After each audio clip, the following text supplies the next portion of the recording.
Nah, pemirsa, tadi adalah video seorang anak muda Papua, Billy Mambrasar, lulusan Universitas Oxford, Inggris, yang kembali ke Indonesia demi membangun bangsa.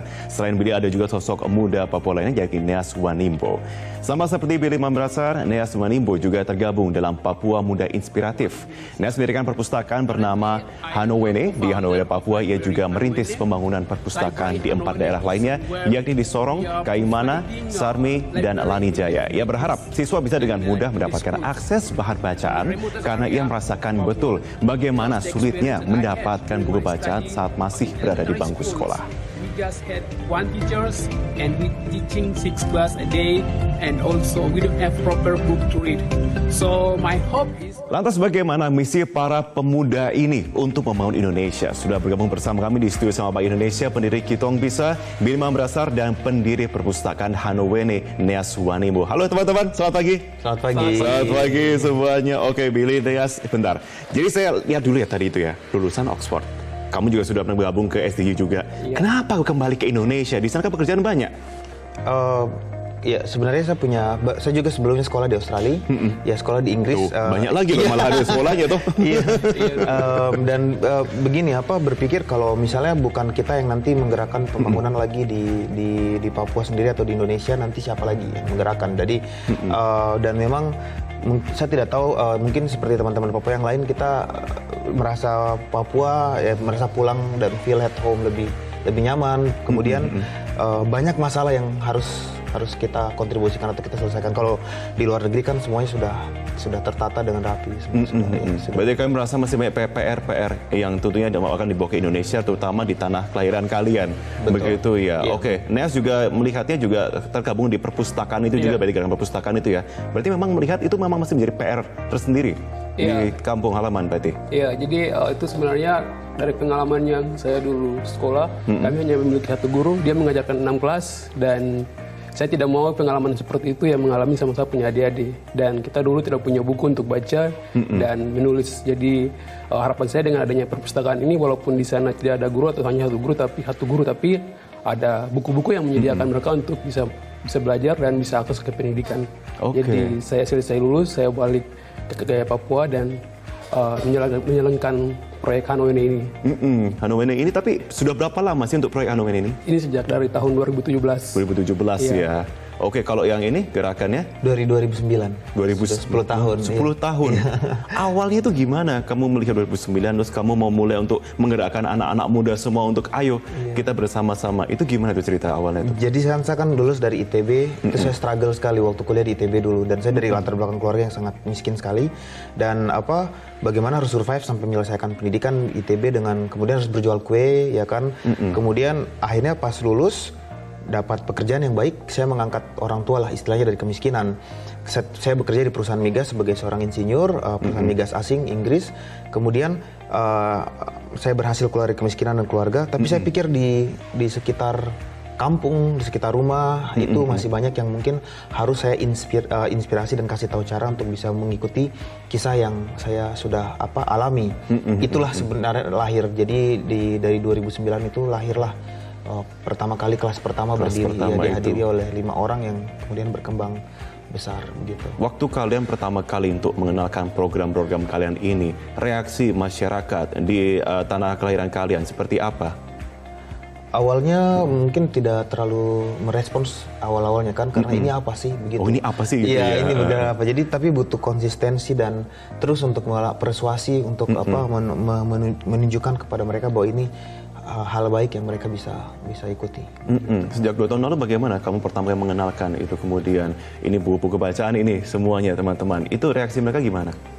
Itu memang challenge sekali karena saya harus ke door to door, ke rumah-rumah, terus ketemu kepala suku, ketemu pendeta, terus ketemu anak-anak muda. Saya kampanyekan ke anak-anak bahwa pendidikan itu betapa penting dan itu bisa membawa perubahan untuk saya punya kampung dan untuk Papua dan untuk Indonesia juga. Jadi saya harus door to door untuk kampanyekan pendidikan. Berarti memang betul mindset itu belum terbentuk dengan baik sampai ke masyarakat itu berarti ya? Iya.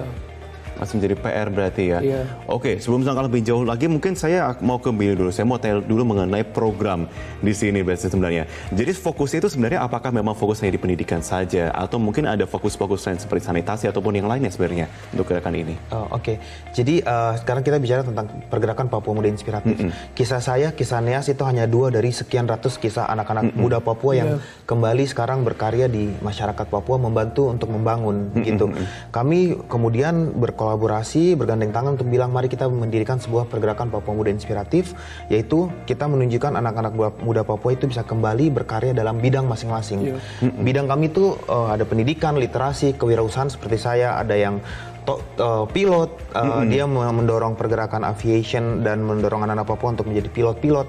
Ada ilmuwan, fisikawan, engineer, pengusaha, ahli robotik, ada ahli robotik, ada seni, influencer, youtuber juga ada. Jadi goalnya adalah begini, apapun bakat kita, mau kita sekolah setinggi-tingginya atau sekolah biasa-biasa saja, kita semua anak-anak Papua ini punya kewajiban dan tanggung jawab untuk membangun bangsa, kembali membangun bangsa dengan karya kita lagi, dengan daya kita. Berarti dengan perkumpulan ini berarti juga sekaligus memberikan pelatihan juga. Terus kemudian apa saja yang diberikan sebenarnya? Jadi kita memberikan pelatihan, capability enhancement. Kita juga dengan blessing dari Pak Presiden Jokowi, kita bertemu dengan... Sudah bertemu ya? Sudah bertemu ya pada tanggal 11 September untuk mendirikan Papuan Innovation Hub, di mana Innovation Hub ini akan mendorong anak-anak muda Papua yang berbakat, bukan hanya berbakat sih, siapapun yang seperti saya, seperti Neas, kita untuk berinovasi di space itu, untuk membuat sesuatu karya nyata untuk membangun masyarakat. Karena kalau bukan kita yang kembali membangun masyarakat Papua, siapa lagi ya? Kita bagian dari masyarakat. Saya masih pengen tahu juga mengenai tantangan-tantangan yang masih kalian hadapi juga. Tapi kita akan bahas usai jeda ya teman-teman ya. Tetap bersama kami di Selamat Pagi Indonesia. Anda kali bersama kami sama Pagi Indonesia. Oke, Billy, berarti kok saya salah satu fokusnya kan saya tertarik sekali dengan wirausaha begitu yang akan dibantu teman-teman semuanya untuk bisa memfasilitasi mereka semua. Itu sistemnya seperti apa untuk trainingnya? Apakah kemudian ada bentuk maintaining-nya juga untuk kedepannya itu seperti apa? Iya, jadi kalau untuk pergerakan kami sendiri, Kitong Bisa itu learning center yang mengajarkan entrepreneurship itu sedini mungkin. Dari umur 6 tahun mereka sudah belajar sampai ketika mereka berusia 13, 14, 15 dan kuliah ke atas, kita adakan yang namanya Business Bootcamp, bekerja sama dengan PT-nya kami, PT Kitong Bisa Enterprise. Mereka turun, mereka bikin bootcamp, Business Bootcamp itu bisa seminggu, di mana mereka muncul dengan ide bisnis, kita dampingi sampai produk atau bisnisnya itu diluncurkan, dan setelah diluncurkan kita dampingi untuk penjualan jangka panjang. Sometimes ketika produknya itu commercially viable, kita juga chip in saham atau beli untuk kemudian kita bantu dorong. Dan itu difokuskan untuk teman-teman di Papua berarti untuk para pengusaha itu semua. Iya, Papua dan Papua Barat, karena memang angka pengangguran tertinggi di Indonesia itu ada di sana. Semua masih berharap menjadi public servants, padahal kesempatan untuk menjadi PNS itu terbatas.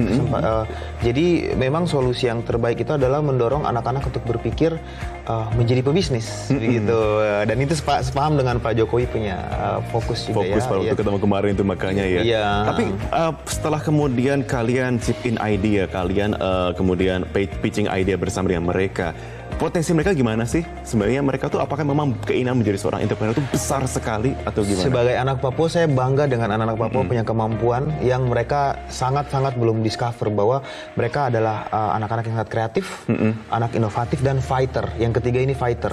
Iya, when they want something, they will fight really hard to get it. Jadi ketika mereka sudah betul-betul passionate tentang sesuatu, mereka akan betul-betul mengusahakan. Hanya butuh diketemukan saklarnya untuk baru kemudian mereka bisa mulai gitu ya, langsung mulai. Makanya kopi juga banyak kan, Papua enak-enak kan. Saya suka kopi makanya. Dogiai kopi juara.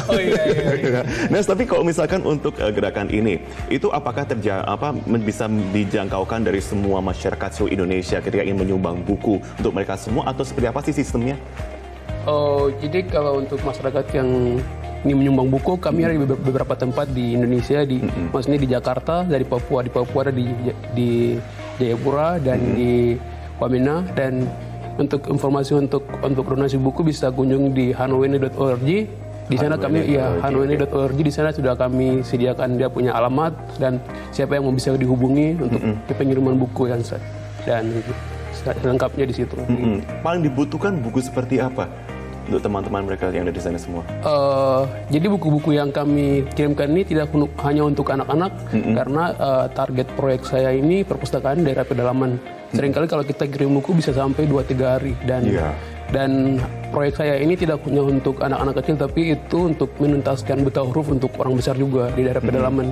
Jadi buku-buku yang terutama sekali buku-buku untuk literasi, jadi yang bisa cepat mengerti, yang gambarnya banyak kayak begitu-gitu, itu yang bantu untuk mengurangi buta huruf. Jadi di sana ya. Iya, saya juga merasakan pengiriman buku sampai 2 minggu dulu. 2 tahun lalu saya pengen sampai ke Wamena, itu sulit sekali. Semoga kita harapkan memang ada ya langkah lebih baik, dan juga tentunya exposure dengan ada ini kemudian banyak sekali membantu pengiriman logistik dan lain-lain. Tapi dengan kemudian kalian sudah melakukan ini sampai bertahun-tahun, harapan kalian tuh apa sih sebenarnya untuk teman-teman yang kalian perjuangi saat ini? Boleh, Neas? Kalau saya sangat bersyukur bisa dapat beasiswa, bisa kuliah di Tanria Bing University. Dan teman-teman di luar sana di Papua tidak memiliki kesempatan seperti saya.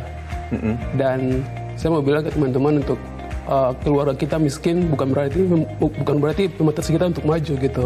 Karena saya juga berasal dari keluarga yang miskin dan tidak punya apa-apa, dan sekarang saya bisa berprestasi, bisa ke Amerika, Jepang, India, dan beberapa negara waktu kuliah dapat student exchange gitu. Jadi harapan saya buat teman-teman yang punya keluarga seperti saya, juga punya memiliki harapan, punya memiliki jalan yang sama seperti saya. Ayo kalian juga bisa, kita harus bangkit sama-sama. Iya, kita harus bangkit sama-sama, kita harus maju untuk membangun kita punya kampung, kita punya daerah.